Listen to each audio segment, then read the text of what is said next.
Hello guys, welcome to my channel as a pharma study. आज हम D pharmacy का part 2 का जो एक सिलेबस है ऑर्गन फंक्शन टेस्ट जो biochemistry and clinical pathology subject का है, तो उसके बारे में हम बात करेंगे। तो मेरे साथ लास्ट तक जुड़े रहे, बहुत सारी इन्फॉर्मेशन मिलेंगे आप लोगों को यहाँ से और बहुत काम आएगा आपके आने वाले एग्ज़ाम के लिए। मेरे साथ जुड़े रहे लास्ट तक, और जिसने अभी तक मेरे चैनल को सब्सक्राइब नहीं किए हैं तो प्लीज़ सब्सक्राइब कीजिए। तो ऑर्गन फंक्शन टेस्ट जो है, तो हमारा बहुत सारे ऑर्गन है लाइक किडनी और लंग्स, लीवर, बहुत सारे ऑर्गन है, हार्ट। तो सबके लिए एक अलग अलग सा टेस्ट होता है। अगर हमारा जो ऑर्गन है वो ठीक ठाक काम कर रहे हैं और नहीं कर रहे तो उसके लिए हमें टेस्ट किया जाता है। तो उसी के बारे में हम बात करेंगे। तो वो है क्या, हमारा ऑर्गन फंक्शन टेस्ट। तो हमारा जो सिलेबस है तो उसमें एक देखेंगे किडनी फंक्शन टेस्ट और KFTS। तो हमारा किडनी ठीक ठाक काम कर रहे हैं कि नहीं कर रहे, तो उसके लिए हम किडनी फंक्शन टेस्ट किया जाता है। तो बहुत सारे रूटीनली चेकअप भी करना चाहिए हमारा सेहत के लिए, अगर अच्छी चल रहे और नहीं चल रहे। तो हमारा जो जनरल एक फंक्शन है किडनी का, पहले वो देखेंगे, फिर हम बात करेंगे किडनी के फंक्शन के टेस्ट के बारे में। तो किडनी जो है वो हमारा क्या करता है, फिल्ट्रेशन करता है किस चीज़ को, वेस्ट जो हमारा चीज़ है, ब्लड सर्कुलेशन जब होता है फिर ब्लड कहाँ जाता है, हमारा किडनी में जाता है। तो किडनी में जब जाते हैं तब ब्लड फिल्ट्रेशन होता है। उसके बाद जो वेस्ट मटेरियल है लाइक क्रिएटिनिन और यूरिया, ये सब क्या करता है, फिल्ट्रेशन करते हैं और ये हमारा बॉडी से बाहर जाता है एक्सक्रीटरी फॉर्म में। तो ये जो यूरिया, क्रिएटिनिन, ये सब एक्सक्रीटरी मटेरियल्स है। तो filtration of waste materials from blood, ये एक फंक्शन है किडनी का। तो दूसरा जो है क्या, रेगुलेशन ऑफ इलेक्ट्रोलाइट। हम जो ब्लड में क्या क्या रहता है, बहुत सारे इलेक्ट्रोलाइट्स है like sodium, calcium, potassium, chlorine, ये सब क्या होगा, इलेक्ट्रोलाइट्स। तो ये इलेक्ट्रोलाइट्स का रेगुलेशन करता है। अगर किसी का कमी हो, किसी का अगर ज़्यादा हो, तो उसको फिल्ट्रेशन और एब्जॉर्प्शन कौन करता है, हमारा वो सब होता है किडनी में। तो इस तरह से वो रेगुलेशन करता है इलेक्ट्रोलाइट्स का। और जो ब्लड का pH और बॉडी का जो pH बैलेंस होता है ना ब्लड का, तो वो भी मेंटेन करता है कौन, हमारा किडनी। तो एसिड बेस बैलेंस भी मेंटेन करते हैं किडनी।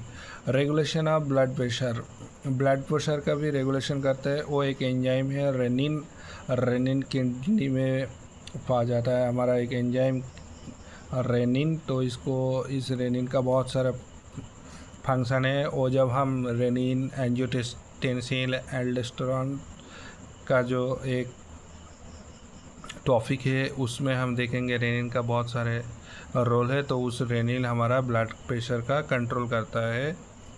और जो एरिथ्रोपोएटिन से हमारा आरबीसी फॉर्मेशन होता है। तो एरिथ्रोपोएटिन का प्रोडक्शन भी कौन, किडनी में किडनी करता है, किडनी का फंक्शन होता है। तो आरबीसी फॉर्म होता है एरिथ्रोपोएटिन से। और जो वाटर बैलेंस होता है, वाटर का बैलेंस भी हमारा किडनी कंट्रोल करता है, भाया किसके थ्रू, यूरिन कॉन्सेंट्रेशन के थ्रू। तो ये है किडनी का नॉर्मल फंक्शन। अब हम देखेंगे बहुत जो चेकअप्स रहता है ना, जो हमारा किडनी ठीक ठाक काम कर रहे हैं कि नहीं कर रहे, तो उसके बारे में हम देखेंगे। टेस्ट का नाम देखेंगे, और दूसरा जो है कि नॉर्मल रेंज, उसका रेंज देखेंगे कितना है नॉर्मल, और उसका क्लिनिकल सिग्निफिकेंस। अगर कमी होने से क्या होगा, अगर उसका जो नॉर्मल रेंज है उससे इंक्रीज हो जाए तो उसमें क्या दिक्कत होंगे, तो उसके बारे में हम डिटेल्स में देखेंगे। तो पहले हम देखेंगे सीरम क्रिएटिनिन। एक क्रिएटिनिन टेस्ट डॉक्टर ने प्रेस्क्राइब करता है जब भी किसी मरीज़ और पेशेंट जब डॉक्टर के पास जाता है। तो उसका जो नॉर्मल रेंज है, जब देखेंगे क्रिएटिनिन टेस्ट करेंगे 0.6 to 1.2 mg/dl, ये इसका नॉर्मल रेंज होगा। अगर इस रेंज से ज़्यादा होंगे तो हमारा क्या होगा, उसका क्लिनिकल सिग्निफिकेशन है हमारा किडनी डिसफंक्शन है, किडनी का प्रॉब्लम है और किडनी ठीक ठाक सही से काम नहीं कर रहा है। तो ये है क्रिएटिनिन का क्लिनिकल सिग्निफिकेशन। अगर क्रिएटिनिन लेवल इस नॉर्मल रेंज से हाई हो जाए तो पहले और दूसरा देखेंगे ब्लड यूरिया नाइट्रोजन BUN, इसका जो नॉर्मल रेंज है टेस्ट करेंगे तो इसका जो नॉर्मल है 7 to 20 mg/dl। अगर इसका ज़्यादा में देखेंगे रेंज से ज़्यादा हो जाएंगे नॉर्मल रेंज से, तब रेनल फेलियर भी हो सकता है और क्या होगा, डिहाइड्रेशन। ये इसका क्लिनिकल सिग्निफिकेशन। अब हम देखेंगे यूरिया का नॉर्मल रेंज है क्या, यूरिया का 20 to 40 mg/dl। अगर एलिवेटेड होगा जाएंगे तो ज़्यादा हो जाएंगे तो क्या होगा, रेनल इम्पेयरमेंट, रेनल में ठीक ठाक काम नहीं करेंगे तो रेनल इम्पेयरमेंट हो सकता है। अगर हम देखेंगे क्रिएटिनिन का क्लियरेंस ठीक ठाक होते हैं कि नहीं होता है, तो उसका जो नॉर्मल है 90 to 120 ml/min, तो इसमें इस रेंज से अगर कम हो गए तो क्या होगा, क्रोनिक किडनी डिजीज़। क्रोनिक में लगातार बहुत सारे ईयर से भुगते रहे, बहुत दिनों तक चलता रहे जो डिजीज़ है ना, तो वो है क्रोनिक डिजीज़। तो उस क्रोनिक डिजीज़ से दिखाई देगा अगर क्रिएटिनिन क्लियरेंस ठीक ठाक नहीं होंगे। अब हम देखेंगे जो और एक है EGFR, इसका फुल में ग्लोमेरुलर फिल्ट्रेशन रेट, तो ये ग्रेटर देन 90 ml/min इसका नॉर्मल रेंज है। तो ये लेस देन 60 होगा तो क्रोनिक किडनी डिजीज़ इंडिकेटेड करेंगे। हमारा एक क्लिनिकल सिग्निफिकेशन किसका है, EGFR, ग्लोमेरुलर फिल्ट्रेशन रेट।